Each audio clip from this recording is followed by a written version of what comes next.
श्री वृंदावन में यदि आपको आने को मिला है, सत्संग मिला, धामवास मिल रहा है, अब मन से तुमको निकालनी लोक चिंता ना, नो धर्म चिंता ना देहगा, खाली करो, यही करना है। लोक चिंता नहीं होनी चाहिए, कल क्या होगा, आज का तो काम चल गया, अगला महीना कैसे काम चलेगा, ये अगर चिंता है तो तुम्हें भगवान का भरोसा नहीं।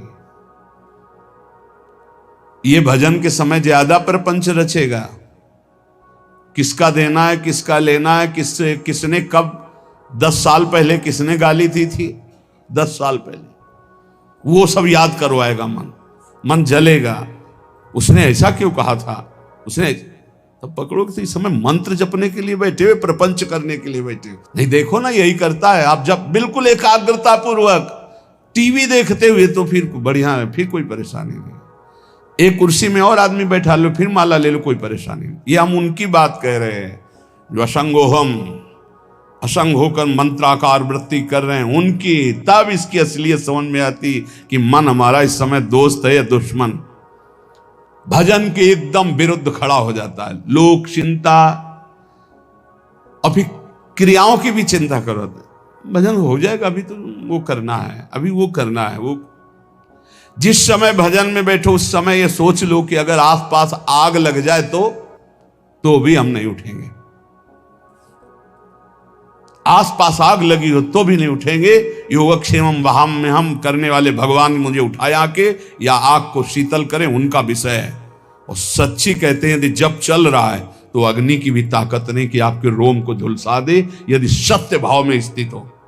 प्रहलाद जी को आग में झोंक दिया गया, कबीरदास जी को आग में झोंक दिया गया, कुछ नहीं हुआ, क्योंकि आग में जो दायिका शक्ति है वो प्रभु के द्वारा दी गई है, प्रभु ने ही प्रकट की है। पूरी लंका जल गई, हनुमान जी महाराज की पूंछ के बार में भी झुलसन नहीं हुई। क्यों? ताकर दूत अनल जय सिरजा, जरा न सोते कारण गिरजा।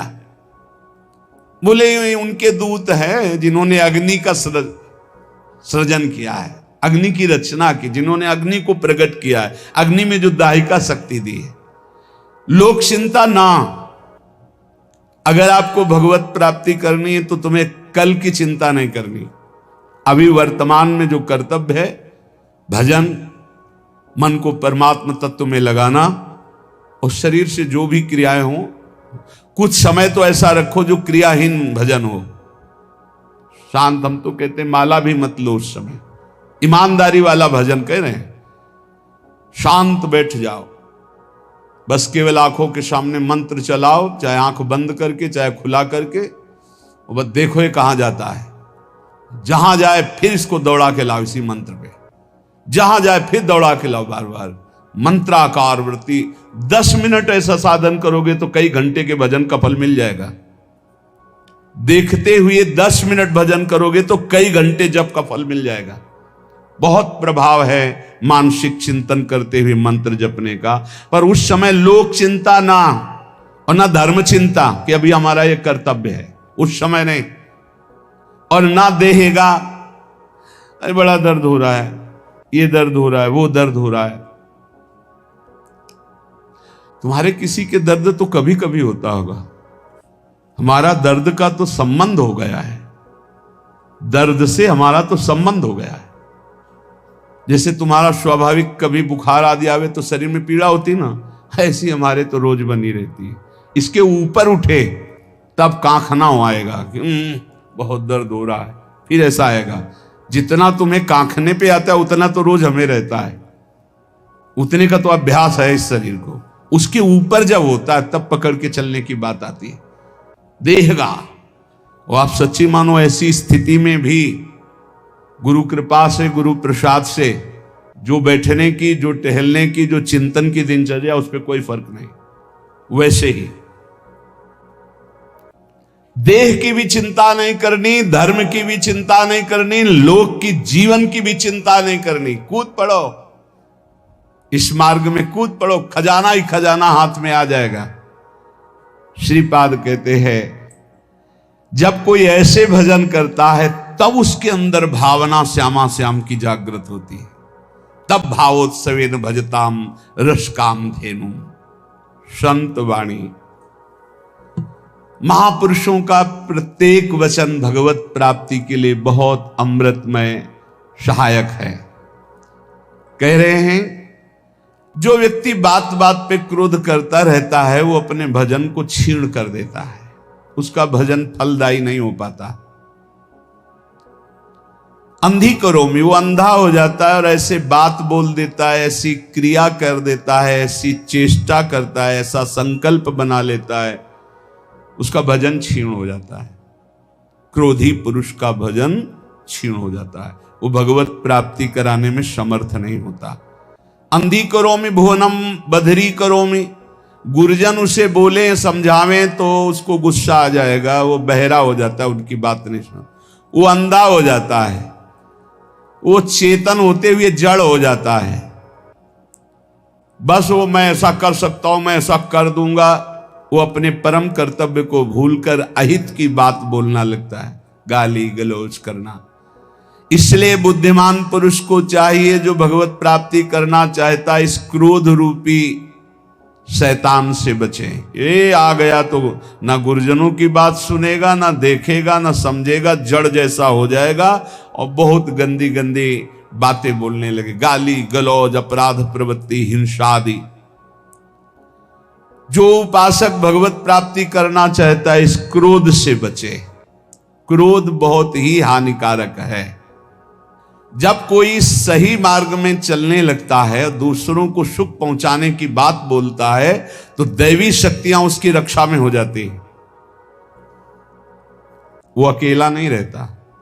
जब कोई धर्म से चलता है, नाम जप करता है, दूसरों को सुख पहुंचाने की बात सोचता है, तो भागवतिक दैवी शक्तियां उसकी सहायता में हो जाती हैं। और जब कोई कुमार्गगामी होता है, अपंथानाम तु गच्छन्तम, गंदे आचरण में चलता है, तो उसका अवसर पर सगा भाई भी साथ नहीं देता है। दैवी शक्तियों की तो बात क्या जाने दो। अपंथानाम तो गच्छन्तम सोदरोपि विमुंचति, जो उदर से, उसी उदर से प्रकट हुआ सगा भाई, वो भी त्याग कर देता है, उसका कोई साथ नहीं देता। इसलिए प्रायः सुकृति नाम अर्थे देवायांत सहायतम, सुकृतिवान बनो, धर्म मार्ग में चलने वाले बनो, भगवान नाम स्मरण करने वाले बनो, सब दैवी शक्तियां तुम्हारी सहायता करेंगी बिना मांगे। कुमार्गगामी बनोगे तो दैवी शक्तियों की बात जाने दो, तुम्हारा कोई मित्र भी, तुम्हारा सगा भाई भी तुम्हारा साथ नहीं देगा, उसको भी रोक दिया जाएगा। भागवतिक सिस्टम बाधा पहुंचा देगा, वो तुम तक पहुंच ही नहीं पाएगा। कुमार्गगामी मत बनो। यदि ये दो अक्षर तुम्हारी जिह्वा पे विराजमान हैं, हरि राधा कृष्ण, तो राधा, ये दो अक्षर जब जिह्वा से उच्चारण किए जाते हैं तो वज्रम पाप मही भृताम, जैसे विशाल पर्वत पर वज्र का प्रहार हो जाए तो चकना चूर कर दे, पर्वत को धूर धूर बना दे, वज्र की ऐसी महिमा है। ऐसे ही नाम की महिमा है कि जिसकी जिह्वा पर चलने लगा कृष्ण कृष्ण कृष्ण राधा राधा राधा, तो वज्र पाप मही भृताम, मानो पाप रूपी पहाड़ पर नाम रूपी वज्र का प्रहार हो गया, अब चकनाचूर हो जाएगा पाप रूपी पहाड़। पाप रूपी पहाड़ को चकनाचूर करने के लिए ये नाम वज्र के समान है। भवगद्रो द्रेकस्य सिद्धौषधम, ये संसार में जन्मना मरना, इसे भवरोग कहते हैं। इस भवरोग की सिद्ध औषधि है नाम, दो अक्षरी, राधा राधा कृष्ण कृष्ण हरि हरि।